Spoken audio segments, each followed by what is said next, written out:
আর সন্দেশখালীতে একেবারে শেখ শাহজাহানের খাস তালুকে যেভাবে অস্ত্র উদ্ধার হয়েছে তার নেপথ্যে কি আন্তর্জাতিক পাচার চক্র কাজ করছে।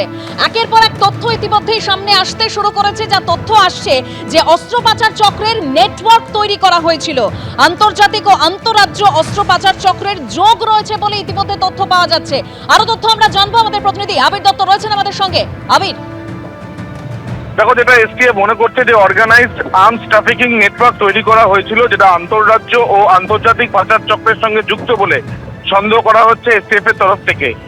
যে জায়গা থেকে এই প্রচুর সংখ্যায় আর্মস উদ্ধার হয়েছে এবং গুলি উদ্ধার হয়েছে, সেই ঘটনায় 5 জনকে গ্রেপ্তার করা হয়েছে এবং তাদেরকে জিজ্ঞাসাবাদ এবং পারিপার্শ্বিক তথ্য প্রমাণ খতিয়ে দেখে তদন্তকারীরা মনে করছেন আরো বহু জায়গায় এইভাবে আর্মস লুকিয়ে রাখা হয়েছে।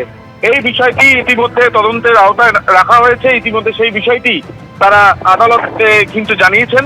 অর্গানাইজড আর্মস ট্রাফিকিং নেটওয়ার্ক তৈরি করা হয়েছিল এবং যারা এর পেছনে যে 5 জনকে গ্রেপ্তার করা হয়েছে, সেই 5 জন বিভিন্নভাবে মানুষকে ভয় দেখিয়ে টাকার বিনিময়ে তারা তাদের প্রভাব এলাকায় এলাকায় রেখেছিলেন এবং তারা এই বিভিন্নভাবে যে প্রভাব রেখে এলাকাতে একটা দাপটের পরিস্থিতি তৈরি করে তারা কিন্তু এই কাজটি চালিয়ে গিয়েছে।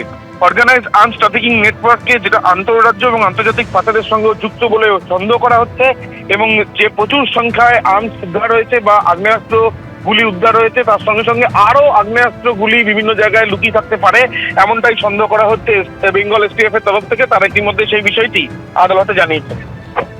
একদমই আবির, তুমি আমাদের সঙ্গে থাকো। অর্থাৎ কোর্টে যেটা এসটিএফ এর তরফে জানানো হয়েছে যে বহু জায়গায় অস্ত্র লুকিয়ে রাখা হয়েছে, আন্তর্জাতিক ও আন্তঃরাজ্য অস্ত্র পাচার চক্রের যোগ রয়েছে।